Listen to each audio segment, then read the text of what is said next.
Bonjour chers élèves, bienvenue sur ma chaîne Révision et Soutien. Aujourd'hui on va réviser un peu les concordances ou la concordance des temps. Alors vous savez que dans une phrase complexe, il y a toujours deux actions. Alors on va étudier un peu le rapport qui existe ou qui pourrait exister entre ces deux actions. Alors si les deux actions se passent en même temps, on parle d'un rapport de simultanéité. Si l'action de la subordonnée se passe avant celle de la principale, on parle d'antériorité. Et si l'action de la subordonnée se passe après celle de la principale, on parle de postériorité.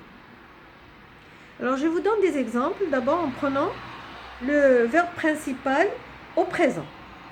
Je comprends ce qui tourmente ma mère. Alors vous voyez le verbe comprendre et le verbe tourmenter au présent parce que les deux actions se passent en même temps. Je comprends et ce qui tourmente ma mère. L'action de tourmenter. L'action de tourmenter et de comprendre se passent en même temps. C'est ce qu'on appelle un rapport de simultanéité. Je lui raconte les événements qui ont meublé notre vie. Quand le père de Sidi Mohamed est revenu de la campagne, son fils lui raconte les événements qui sont passés. Alors, je lui raconte les événements qui ont meublé notre vie. Le verbe raconter au présent. Et donc, les événements ont déjà passé avant le verbe raconter, avant l'action de raconter. C'est pour cela que l'auteur a utilisé le passé composé. Je lui raconte les événements qui ont meublé notre vie. Je sais que la folie de Moulay El-Arabi sera passagère. Alors, vous voyez que le verbe de la subordonnée est au futur. Ça veut dire que l'action n'est pas encore réalisée.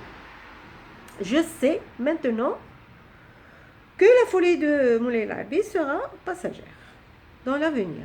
Donc, l'action de la subordonnée se passe après celle de la principale.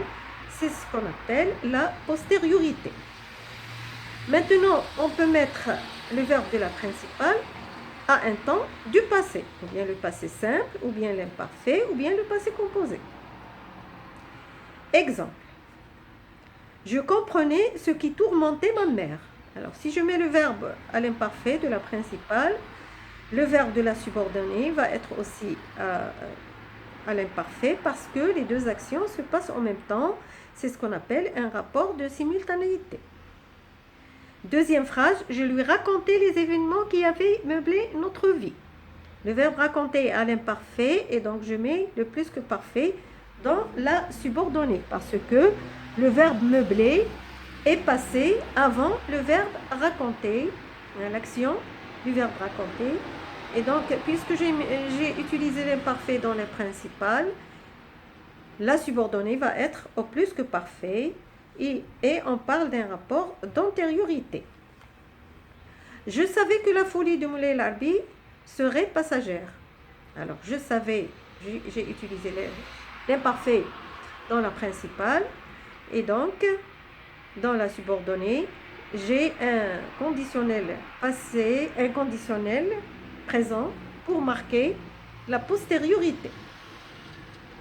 Voilà les trois rapports du temps, à savoir la simultanéité, quand les deux actions se passent en même temps, l'antériorité, si le verbe de la subordonnée se passe avant l'action de la principale, la postériorité, quand l'action de la subordonnée se passe après celle de la principale. Exercice. Alors, mettez les infinitifs au temps qui conviennent. Je crois qu'il est le verbe faire beau demain. Alors, puisque vous avez demain, c'est une action qui va se passer demain et pour cela, je vais utiliser le futur. Je crois qu'il fera beau demain. Je sais que tu voyageais, le verbe voyager, pendant ta jeunesse. Je sais maintenant et pendant ta jeunesse se passe avant l'action de la principale. Donc, je vais utiliser le passé composé. Je sais que tu as voyagé pendant ta jeunesse. Mon ami n'a pas encore répondu à la lettre que je lui et le verbe écrire. Alors moi j'ai écrit la lettre avant que l'action de répondre.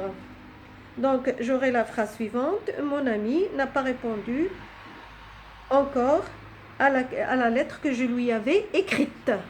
J'utilise le plus que parfait puisque j'ai un passé composé dans la principale. Le patron a expliqué ce matin que ses ouvriers et le verbe avoir tort de ne pas écouter ce qu'il et le verbe dire lors de la réunion. J'ai un passé composé dans le verbe de la principale et donc je vais utiliser le plus que parfait dans les autres verbes puisque j'exprime une antériorité, un rapport d'antériorité par rapport au verbe de la principale. J'aurai la phrase suivante. Le patron a expliqué ce matin que ses ouvriers avaient eu tort de ne pas écouter ce qu'il avait dit lors de la réunion d'hier.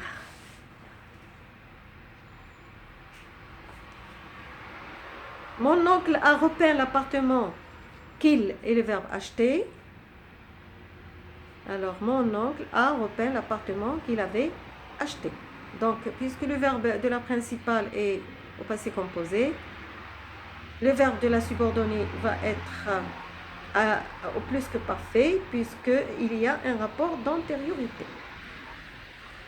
Alors, et pour terminer maintenant la boîte à merveilles, pour fermer ce dossier, je vous invite à écrire un récit autobiographique où vous allez évoquer un souvenir qui vous a le plus marqué pendant votre enfance.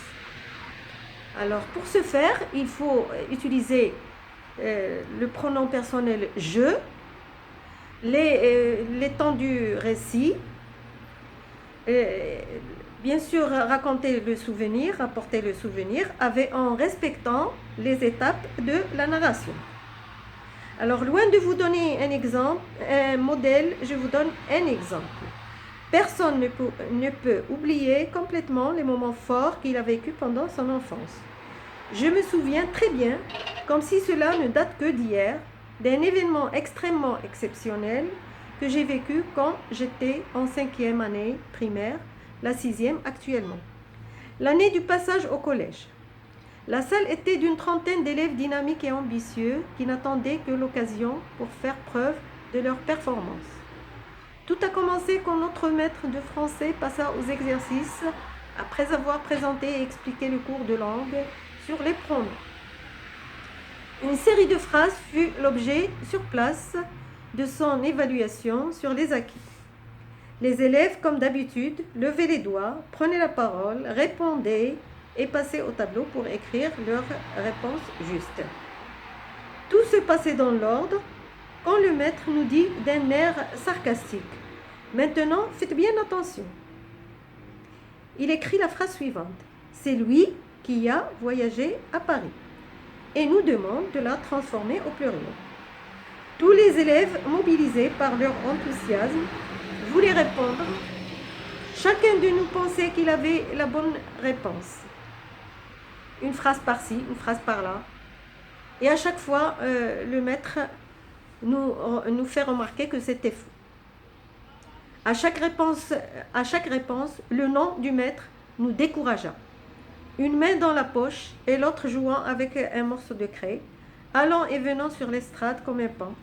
Il nous regardait souriant sournoisement. Nous avions les têtes penchées, la conviction qu'il y eut encore une réponse.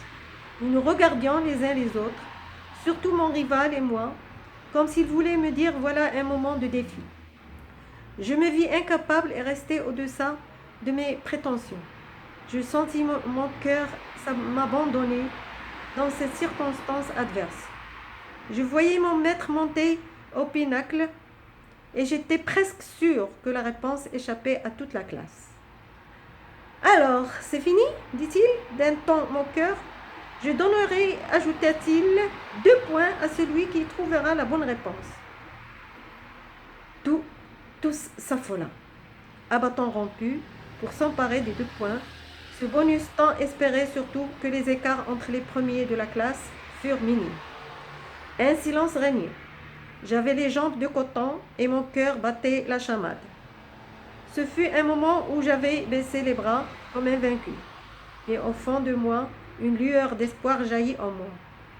Je sursautai quand le maître se dirigeait doucement et nonchalamment au tableau pour écrire sa réponse. « Eux !» dis-je comme un enragé. « Ce sont eux qui ont voyagé à Paris !» répétai-je, tout en criant. Le maître me regarda d'un air stupéfié et répliqua. « Très bien !» J'étais aux anges. Je me voyais le gagnant. Mes concurrents se mordirent les lèvres et firent de moi leur point de mire. J'étais très content pendant toute la semaine car je méritais l'approbation générale. Ce fut un instant de gloire pour moi et de fierté. Maintenant, chaque fois que je croise ce fameux pronom « eux » dans un texte, je me rappelle fraîchement cette scène-là dont j'étais le héros.